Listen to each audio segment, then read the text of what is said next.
Reading resident and student loan debt advisor, Bob Miller, will shed new light on the situation. Bob is a former Brookline Public School English teacher, financial writer, financial consultant for nonprofits, as well as a passionate and informed student loan advocate with the mission to help prepare educators and recent grads for their inevitable and daunting task of repaying their loans. There is a great deal to cover, so let me turn it over to Bob Miller. Thank you. Good evening, Bob Miller, and welcome to this presentation on the limited public student loan forgiveness waiver. I'd like to begin by again thanking the Reading Public Library for sponsoring this event, an event that should be happening in every town, in every state across America, because there is a desperate need for outreach to provide people with an understanding of this possibly once in a lifetime opportunity.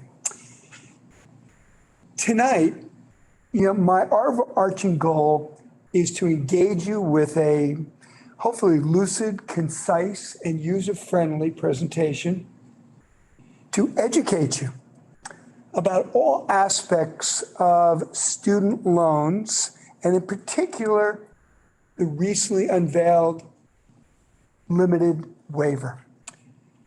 And then, perhaps more importantly, as someone who does a lot of financial literacy instruction, I'd like to empower you. I'd like to empower you and have you leave this room with the tools and the understanding so you can exert some control, real control, over your destiny in obtaining public student loan forgiveness. So at the end of this presentation, I will be more than willing to answer any questions that comes from the audience. Next. The agenda covers all aspects of the public student loan forgiveness, and from the eligibility to providing you with resources. Next. My background, Susan basically gave you a pretty good overview, but it's interesting. I was an English teacher who started taking financial courses about 23 years ago. And then one of the head of the teachers union said, would you write articles about financial literacy? Before I knew it, the town had hired me to do financial consulting for retirement planning. And I've been working with teachers ever since. And one of the things I'd like to point out at the top is the system is broken. And as Susan said, we have 43 million borrowers owing 1.7, and maybe it's 1.75 trillion dollars. And I work a lot in low-income communities, and I would like to underscore a very key point tonight, that student debt is both a cause and a consequence of racial inequality, as pointed out by Jason Houle, a sociologist at Dartmouth College. Next. So a refresher, who qualifies for PSLF? Very important, employees for a government agency, tax exempt, nonprofit, employees of 501c3s, public health, federal, state, local, tribal. You're a full-time educator or work at least 30 hours if working part-time for multiple nonprofit employees. One of the most knowledgeable people in this state is a woman by the name of Betsy Mayotte, who runs TSLA, and I'm going to refer to her at the end of my presentation. The organization is in Plymouth, Massachusetts. And Betsy pointed out, it doesn't matter what you do, but who you work for. So I'll come back to that over the course of my presentation. PSLF history before October 6, 2021. It started in 2007. So in essence, the first group that was really eligible for PSLF was in 2017. The idea was, which was a noble one, was to provide eligible educators and public service employees with a pathway to loan forgiveness after 10 years. You cannot do it in anything less than 10 years, and you must make 120 payments. Under the previous program, there were only 4 approved payment, and they were Repay, Pay, IBR, and ICR. They all fall under the category of IDR, income-driven repayments. And unfortunately, it was an unfulfilled promise. As of September 2021, 98% of applicants were denied. Why? A variety of reasons. People were in the wrong repayment plan. They did not fill out the employment certification form correctly. They submitted a payment that was a day late and perhaps $1 short, or $1 more would be still in ineligible payments. Again, a very flawed system. And at best, I would consider it to be Byzantine. Next. As of October 2021, thanks to the HEROES Act and some advocates like Elizabeth Warren, they passed a limited waiver. And I would underscore that it is limited. And you would be foolhardy indeed not to take this very literally. It ends in October of 2022. Under this new waiver, any prior payment made will count as a qualifying payment, regardless of loan type, repayment plan, whether the payment was made in full or on time. All you need is qualifying employment. Again, this is a limited opportunity. Thanks. I took this from Forbes from last month, and I shared this with a group of teachers in Brookline. I've done 3 workshops for Brookline teachers, and I'm working with about, I think, 62 teachers at this moment. And this is from Forbes. And the headline was, First Wave of Borrowers Gets $750 million in Student Loan Forgiveness Under New Program. This happened within a month of the new program being launched. And another 20,000 borrowers are expected to receive an additional 1.2 billion soon. In other words, and I would underscore this is doable. This is within your grasp. The department says 965,000 borrowers who are working toward forgiveness will see an increase in their payment count. So they are looking at people's payments. The federal government is looking at them as we speak and reviewing them. Next. New limited 1-year waiver. Again, 1 year.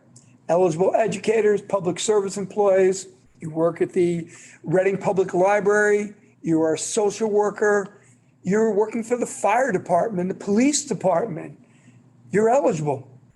Got to make the 120 payments over 10 years. And another major difference, it includes what we call Thiel and Perkins, which were previously ineligible. And Graduate Plus also counts, late payments, and even payments made while you're in default status.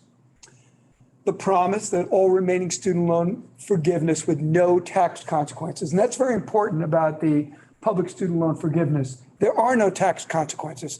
There are loan forgiveness programs where you can get loan forgiveness, obtain loan forgiveness after 20 and 25 years. But at the end of that time, the loan forgiveness is taxed at your marginal tax rate. There is no tax consequence. Next, please. I hate to be redundant, but again, the education department, I'll refer to it as ED, it's a 1-year limited waiver. Any payment. Prior to the 1-year waiver, all they counted were, I just explained to you, is an IDR, an income-driven repayment. pay, repay, IBR, and ICR. What counts? Almost everybody who's attended college has taken out direct subsidized and unsubsidized loans. They, of course, count. They've always counted. But now the extended, graduated, and alternative count. A lot of educators I work with, when they first came out, were not making much money, so therefore they tried to set it up so they're paying as little as possible. That's where they ended up with extended and graduated. Partial payments, as I just said, the Thiel and Perkins loan, but, here's a but, they need to be consolidated. And you can go to studentaid.gov and they'll walk you through the process and they will be counted retroactively. Again, you must be a full-time employee of a nonprofit and only payments after 2007 are eligible. That's the year that PSLF was instituted. Next. Here's a borrower scenario that came from one of the educators in the town of Brookline that I'm working with. And, you know, the question is, what happens if you're enrolled in a combination of graduated and repaid payment plans? Repay has always been acceptable, but graduated was not. And this woman recently had a child, 6 weeks old, just spoke to her yesterday. As a full-time educator for the past 8 years in the Brookline Public Schools, I enrolled in graduate repayment plan for the first 4 years of teaching. Submitted 48 payments to repay my federal loans. When she did that, she did not know what she was doing. And now she says, if I'm enrolled in PSLF, will I be credited with 96 payments, the total submitted for both the graduated and repay? In other words, her first 4 years, she was in the wrong repayment plan. Next 4 years, the correct one. So she's been teaching for 8 years. When I spoke to this woman, you know, we confirmed that now she has 96 payments, 8 years worth. She will get loan forgiveness in 2 years, and she will receive loan forgiveness for approximately $72,000, which is a big difference. So, next. What you need to do now. And I'm going to pause here for a moment. You can take a look at the slide, digest it. This does not happen automatically. You must be proactive if you want to obtain the benefits of this 1 year limited waiver. First of all, as I've said to a number of young teachers in Brookline and a couple of other districts I've spoken to, you have to enroll in PSLF. And what you need to do is you need to submit what we call an ECF, an employer certification form. It's not that difficult. It is 2 pages and very, very accessible. You need to update your servicer information. For all of you who have student loans, there's been a payment pause now for it'll be 22 months as of February 1st. As of February 1st, everybody is expected to begin repaying their loans. So you need to update your servicer information if you moved. Critically important. And you should also set up auto pay. What I forgot to point out there, I was meant to put in parentheses, if you're signed up for auto pay, you save 0.25%. And when I say that to young graduates, they say, what? I get 0.25% off? I said, yes. If you're already enrolled, many of the educators I work with are enrolled. And what I say to them, it's the same message for the newer educators. Update your contact information. If you've moved, make sure that your loan servicer, in this case, if you're already enrolled, your loan servicer is FedLoan. contact, you have the right contact information. If you're confused, you can either go into your servicer and log in, or you can look at your FSA ID and check. You want to set up auto payment. And I would suggest, as I've told all Brookline teachers, submit a new ECF. Why? Because now you're going to get credit for the past 20 months, even though you have not paid a penny. You're going to get, actually, you get 22 months of eligibility, and thanks to this loan forgiveness. But if you don't submit the application, and again, I've provided you here with all the links, and I'll even show you what the application looks like. The next thing. Oh, I'm sorry. That's quite all right. The woman that I met with the other day, the woman who now has 8 years of payments, she took off for 4 months, had a difficult pregnancy, so she made less money last year, or actually, in this year, I should say, in 2021 than she did in 2020. I've told her to recertify her income and review her payment plan. The way payment plans are set up, it's based on your income. If you make less 1 year, and a lot of people I know made less, in 2020 to 2019, especially if they had 2 jobs. So you want to review your repayment plan, because the goal in loan forgiveness is to pay as little as possible so you can obtain the maximum amount of loan forgiveness. You can go on to the FSA, just log in with your FSA ID and play around with these. You can go to the loan calculator, the repayment plan calculator. Nothing is etched in stone. You can simulate and see what benefits you, what would be the greatest benefit.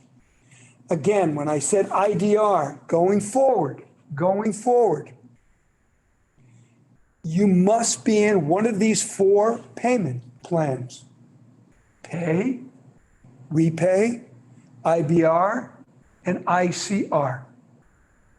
Must, they're the only 4 they'll accept going forward as of February of 2022. A couple of people have said, well, what about the standard repayment plan? If you're in the standard repayment plan and you owe $70,000, it's a 10-year plan. At the end of 10 years, you will pay off the entire loan, so there'll be none to be forgiven. That's why you choose an income-based plan. And usually, in 90% of the people I've worked with, they're either going to be in pay or repay. And I will talk about those in greater detail later.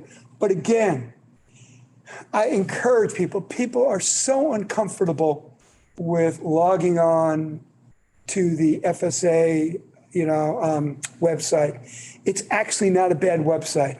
And I believe that, this is a moment of inflection for borrowers, and this is a real opportunity for you to obtain loan forgiveness. And it has actually become a more user-friendly system. Next. Not enrolled. What you need to do now. Again, 1 year limited. You have to submit that PLS enrollment form with FedLoan before October 31st, 2022. I encourage you to get it done immediately, because right now, FedLoan is going to be inundated with people submitting. And you would like to have the peace of mind to know that FedLoan has your information, you are enrolled. So do it now. I should also mention to people, a number of teachers said to me, I heard FedLoan is leaving the business. How is that going to impact me? It will not impact you, because the federal government has convinced FedLoan to extend its contract into 2023. So you can exhale and even though I'm not particularly fond of Fed loan, we did not need that type of transition. This is, I just copied this, complete the public service loan forgiveness form with the PSLF help tool. It's actually helpful. You can go online and practice it. It's not that hard. Next. This is the form. It's a 2-page form. Should take you probably no more than 10 minutes to complete. And you must complete one of these employment certification forms for each one of your employers. So, for example, again, I keep coming back to Brookline since I've spent far too much time there. But if you were a teacher in Brookline and for the past 5 years, and prior to that, you taught in Lawrence Public Schools, and you want to get credit for the 5 years in Brookline and the 3 years in Lawrence, you're going to have to submit an ECF for your Brookline 5 years, one form, and another for Lawrence. And what will happen is you have to give it to an administrator in the school district, or in this case, in the library, or, if you're working for, Department of, Public Health, your administrator, they sign it, you upload it to FedLoan. But the key thing is you have to do an ECF for every employer. If you have just one employer, you only have to do one ECF. I also encourage teachers to actually, and people in the nonprofit arena, to create a folder. When you fill this form out, put it in the folder and keep all your documentation from FedLoan or from Nelnet, anything you receive, so you have copies of it. Next. I mentioned before recertifying your income. It's something you're actually supposed to do annually, but it's critically important you do if you want to take full advantage of lowering your income. So, for example, my real expertise is in retirement planning, and you have a 403B if you're working for a nonprofit. If you can afford it, if you make large contributions to your 403B, that reduces your taxable income, lowers your payment for public student loan forgiveness, and at the end of 10 years, you will get much more forgiven. And this is, again, I just copied it right from the Federal Student Aid website. There it is. There's the link. It's accessible, and I've done it with many, many, many people. Next. The payment plan matters. I've said it before. There are 4 repayment plans that are acceptable going forward. Pay, repay, IBR, ICR. Again, the umbrella is the IDR umbrella, income-driven repayment. I strongly encourage you to review the 4 IDR repayment options. This could mean thousands, and in some cases, tens of thousands of dollars. Use the loan simulator. One of my biggest challenges, with people in the nonprofit sector is their unwillingness to go to the websites and actually look at this, the loan simulator. And I get it. They're disheartened. They're dismayed because of the frustration they've experienced for the past 10 years dealing with their student loans. And it's burdensome. However, this, as I mentioned, is a moment of inflection, and this is a real opportunity. So please take advantage of it. Next. This is a loan calculator, and as I said, there are a bunch of them you can do. And if you look at this, this is, loan calculation, and again, the payment plan matters. And you can go to this website, and this is not the federal website. This is just another group that I like that provides loan calculators. And you can see from left to right the payments on the first month. There's a standard payment if you're paying off $70,000, family of three. Standard would be $904. But as I pointed out to you, if you want loan forgiveness, you don't want to enroll in a standard plan because all of your loan will be paid off in 10 years. Then you can see the IBR, income-based repayment, ICR, pay and repay.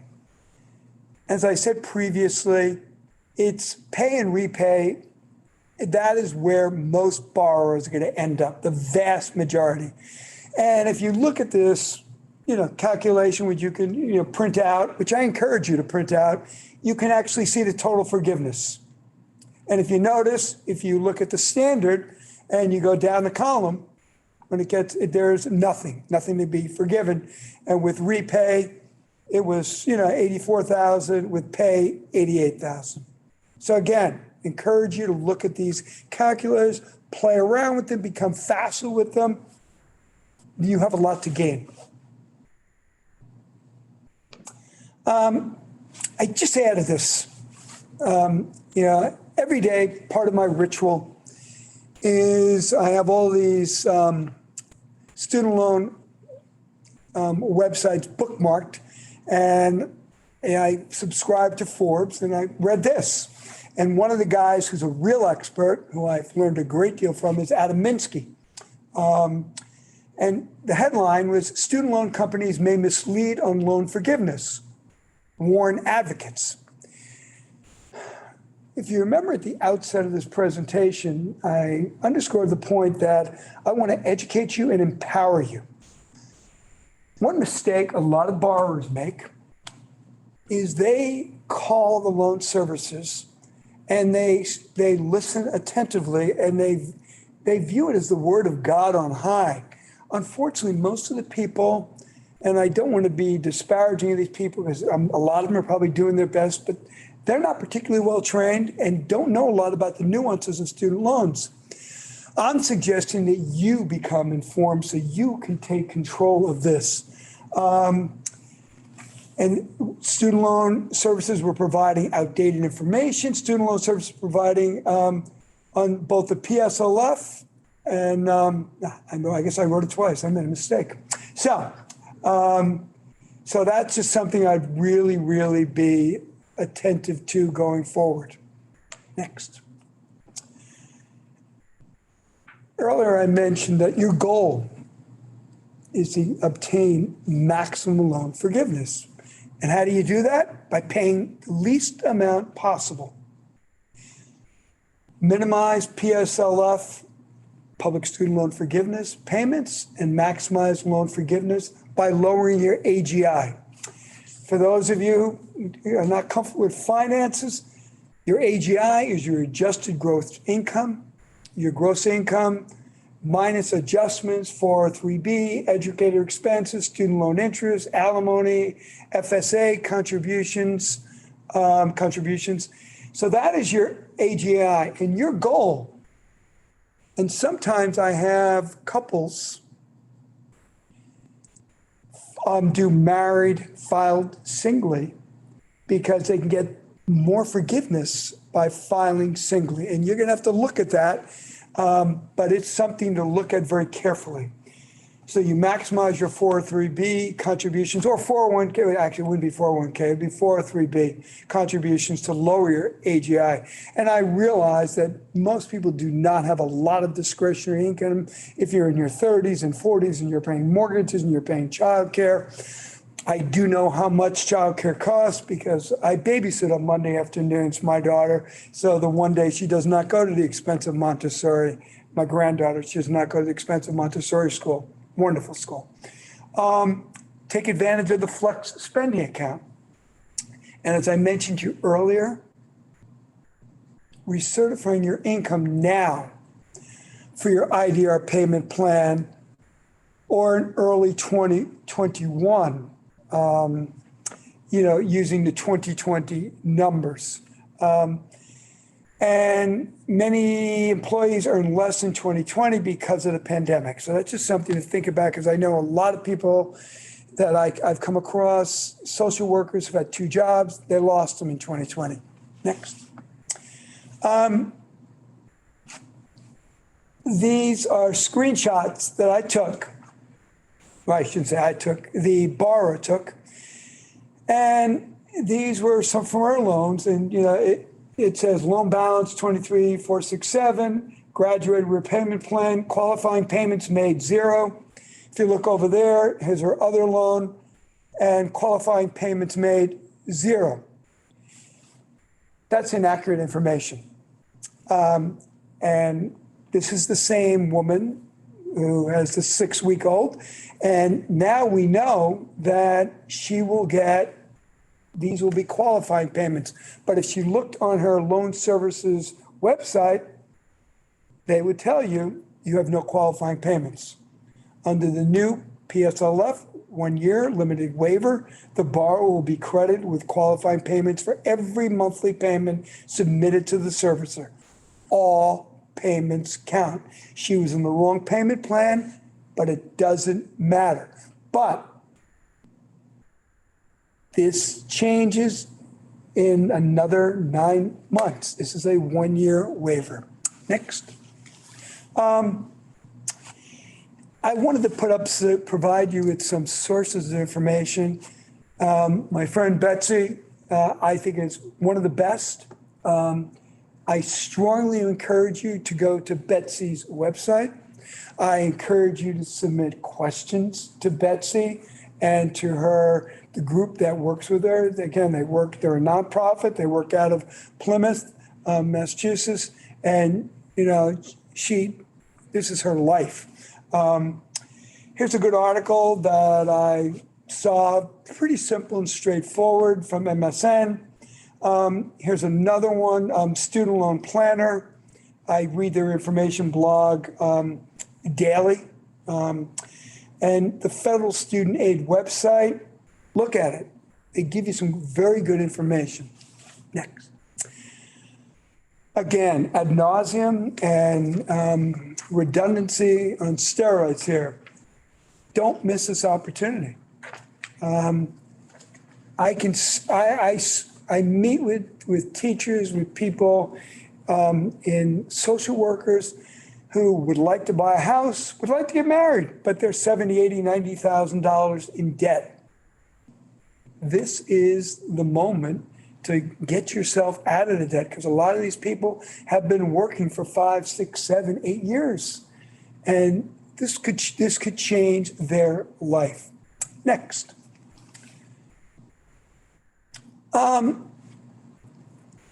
This has nothing to do with PSLF, but it has everything to do with loans. A lot of people have what are called Parent Plus loans, where you were not able to obtain enough loans, enough money under the direct subsidized and unsubsidized, so your parents took out a loan. Or they might have taken out a Sally Mae loan. This is a great opportunity to refinance your loans. Before we started this presentation, I was speaking to a woman who had a Parent Plus loan at 7%. I explained to her, after she told me her FICO score was over 740, I said, I'll help you, I'll walk you through refinancing that in 2 weeks, and I'll get you down to 3.5 from 7%. Again, it requires good credit, which, as you can see, I don't have a great deal of hair, but even my hairdresser, she went from 620 to 750, and she was able to refinance her car. Take advantage of this opportunity. You obtain your credit report, get your FICO score, it's free at Credit Karma. And if you take the necessary steps to elevate to 740, it may take a few months, it may take 6. But again, you can cut your rate in half. Here's the example, another example, Sally Mae, which I refer to as Sally Mae, too easy to get, too hard to pay back. I've worked with a number of first-gen students whose parents were duped into taking these loans at 10%. And here's an example of someone owed 42 on a 9% Sallie Mae, 506 per month, refinanced to 3.5, new monthly payment 395. But the key thing is the borrower will save $13,000 in interest over 10 years. And I've seen this, I've done this, I've worked with students, recent graduates, and saw it again. So as I bring this presentation to a close, I will underscore the fact that this is doable, but you must get your hands dirty. You need to do a little work, a little research, but it is within your grasp. And, but it's critically important that you feel you're in control of the situation and don't rely exclusively on your loan servicer. So I was a little bit longer than I thought, but I'm open to questions. And if I don't know the answer, I might refer to you to my friend Betsy. And if I don't know it, Betsy will definitely know the answer. Thank you. Yes. Me? Just so I understand, and this is just for clarification, you said that these programs, there's still going to be a number of years to pay back your debt. But if you're in the right plan, and I have to look up the different plans you cited here in the presentation, if you're in the right plan, your monthly payment can be lower and you have more of an opportunity for higher forgiveness in the 10 years. So you don't really save anything until the 10 years go by. That is exactly, well, Right? So right. there's no forgiveness until you make payments. Exactly. But over that 10 years, as opposed to paying off if you have $90,000 in student loan debt, you might end up paying back 26 of it. Yeah. And get 64 forgiven. But you're right. You know, it comes at the end of 10 years, but you still save tens of But thousands. is that, I mean, things change in 10 years, right? So is that guaranteed? I would venture to say that this right now is etched in stone. I don't think, right now, I think you'd have a revolution on your hands with 40-some million people who see this. Yeah. I don't think any politician wants to go back on this promise. Modify this. But I would also underscore that I think people who believe that there'll be complete loan forgiveness, Chuck Schumer, Elizabeth Warren, I like them very much. I think you're delusional. I don't think there's any way in hell that the current Congress, House would pass this. And so this is your best option at this moment. Does that answer your question? Yeah, it does. Just to clarify qualifications on slide 4, you said public, it says here public health. Does that include hospitals? If it's a nonprofit. It's going to be a nonprofit. Has to be a nonprofit. Okay. Always a nonprofit. Got it. So my wife works for the Broad Institute in Cambridge. That's a nonprofit. And actually the guy, Adam Minsky, who I read his articles every day, came and did a presentation for all the scientists at the Broad, because it's a nonprofit. Harvard's a nonprofit. Right. And an employee there could obtain this loan forgiveness. I Any have been questions? paying on Stafford loans for 25 years. And at this point, the balance that I have left that I'm still repaying is keeping me from being able to retire. If I apply for this now, will I be able to get the balance forgiven? So here's what my understanding is. First of all, yeah, you should apply because whatever balance you have will be forgiven. What I understand at this point is for those individuals who enrolled in this plan in, let's say, 2010, and now it's 2021, and they've paid an extra year of payments, they would get that extra year of payments refunded, assuming they enrolled in 2010. But what you're telling me, or what I'm hearing, is you did not enroll. At this point, you are not enrolled and you have not submitted an ECF. Is that correct? No, I haven't. I was told that I didn't qualify because I had Stafford loans and that Stafford loans, I Stafford did loans. exactly what you said not to do. I called my loan servicer and was told I Again, didn't qualify. Yeah, no, you definitely qualify. If they're Stafford direct loans, those are direct loans. Those are the subsidized and unsubsidized. And, I feel terrible. I hear this story ad nauseum. People should not beat themselves up, but if I were you, I'd fill out my ECF ASAP. You can use the links that I provided you, submit it, and at least, at this point, as soon as you submit that, anything you pay going forward, I can guarantee you that will be refunded.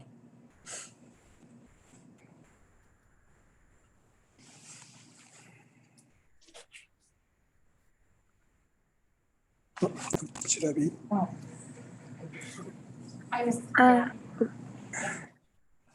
I'm ready. Samantha. Hi, I have two questions. My first question is, if you set up a payment plan for undergraduate loans and then later go on to get a master's, then would you have two different payment plans, or would you be able to be in the program for both of them? So Together. when you say graduate, I'm assuming you're referring to graduate plus loans. For getting a master's, yes. Yes. And so you at this moment you have your undergraduate loans, and have you submitted your ECF for those? I think so. I have auto payment set up and everything. Yeah, that's not your ECF. If you look at the slides, I forget which slide it was, but there's a slide where I showed you a picture of an employment certification form.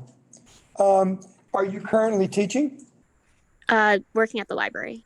Working at the library. So you would have your administrator at the library fill out this ECF for how many years that you've been working.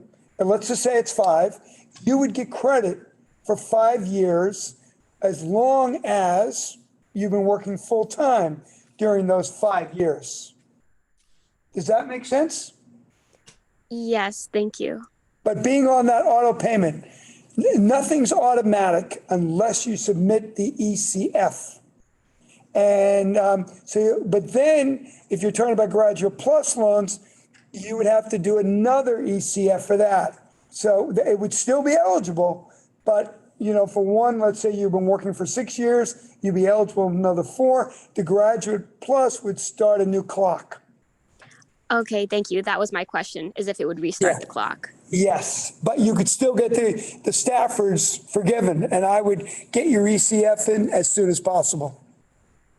Okay, thank you. You're welcome.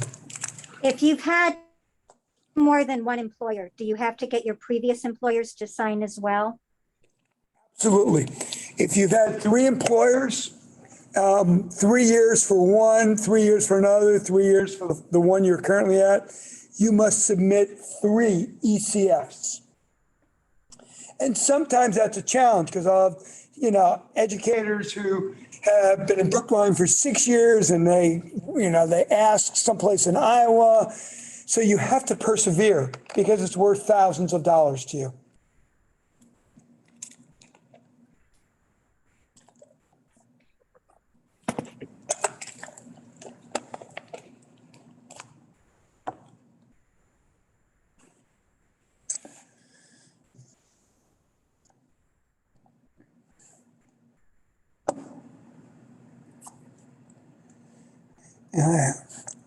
Nobody else. Oh, Ellen Swinson has raised hand. Okay. Hi, so I just moved here from Virginia. I had a full-time teaching job there for 6 years, and now I'm at a 0.9 FTE. So my goal either way is to get a full-time job next year, but do I have to wait until I have a full-time job again to start this process? Absolutely, positively not. Your 6 years in Virginia, were you teaching full time? Yes. So I would quickly get in touch with someone in personnel at that school district and send them your completed ECF and get your administrator, your principal to sign off on that, and then upload that to FedLoan.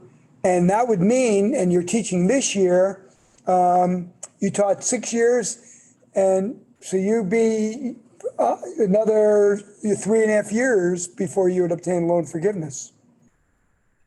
Okay, so I just need to get my Fairfax County and then a Brookline to sign off. And then I'm Yes, good. Brookline Public Schools? Yes. Oh, that's right. I've done 3 workshops there. So,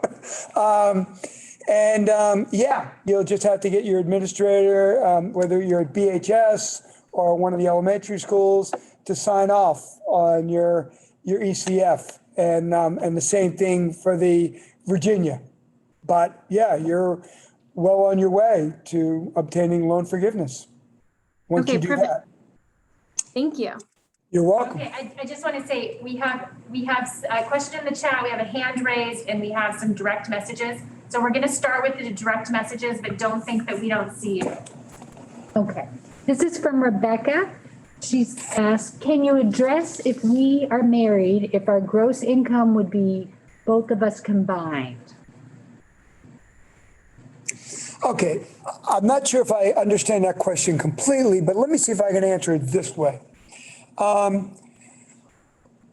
You need to take a look at the benefits of married filing separately for 2021 as and see under the, if you remember, I showed these slides on these loan calculators. You can go through the different scenarios. It's going to take you some time. And you can see which is going to provide you with the lowest payment, filing jointly or married filing singly. And what I sometimes, and every relationship has different dynamics when it comes to money. But in some instances where there's a common pool, what I've suggested is the person who has all the loans do the 403B to lower his or her income, file separately. And when you file separately, you try to get your income as low as possible because ultimately you're saving money for the family unit. So I hope that answers your question, but it does take some time, but it is worth it, when you think of the tens of thousands you might be able to save. And follow up, Rebecca also asked, can you talk about this year, 2020 to 21, since our loan payments have been on hold? These payments all qualify even though we haven't paid anything? Yes, in the midst of Hanukkah and Christmas is, right around the corner, and you will be receiving 22 eligibility payments, even though you did not submit a penny. Everybody receives them, as long as you were teaching full-time for an eligible employer. And this is why, with educators and people, social workers, I say, get your ECF in. So then FedLoan gets back to you and says, wow, you have all these credits. You feel good about it because for the past, 20 months, you have been accumulating eligibility credits. So, yeah. Yes. Another question. I'm a Reading public school teacher and applied for loan forgiveness years ago. I was denied because I don't work at a low-income school. Has anything changed in regards to this? Can you repeat that one too, maybe? Yeah, so the question that was asked from a Reading public school teacher is that she applied for a loan forgiveness a number of years ago and did not meet the eligibility criteria because Reading was not deemed a low-income school district. Well, to respond to this question, we were sort of talking apples and oranges. There are certain loans, TEPLF, if you're in Lawrence, for example, and you're teaching science at the high school or math, you can obtain $15,000 under TEPLF after 5 years of teaching. In this woman's case, if she's teaching in Reading, she's right, you're not eligible for, it's not a low-income school district. But what she would want to apply for is the PSLF. And depending on how many years she's been teaching in Reading, she, as long as she made payments in the past and over the past 22 months, she'll get those as well. She will certainly be eligible for PSLF. We have a hand raised, Elizabeth Swenson, if you want to ask in the chat or unmute yourself and ask. Oh, here we go. She's gonna. I forgot to put my hand down. I apologize. Oh, never mind. Done. Do you have more in the direct messages? No. Okay, then I think that's it. Well, it has been a pleasure. And again, submit that ECF. 2 pages. 2 pages. And it'll take you 10 minutes. The biggest challenge is getting it signed from your administrator if it's from a previous job. But every year that you worked in another job is thousands of dollars in potential loan forgiveness. So thank you very much. Thank you, Susan. Thank you, Andrea. Thank you, Reading Public Library. So that is this. Oh, Lynn. Is there a question there? All right. All right.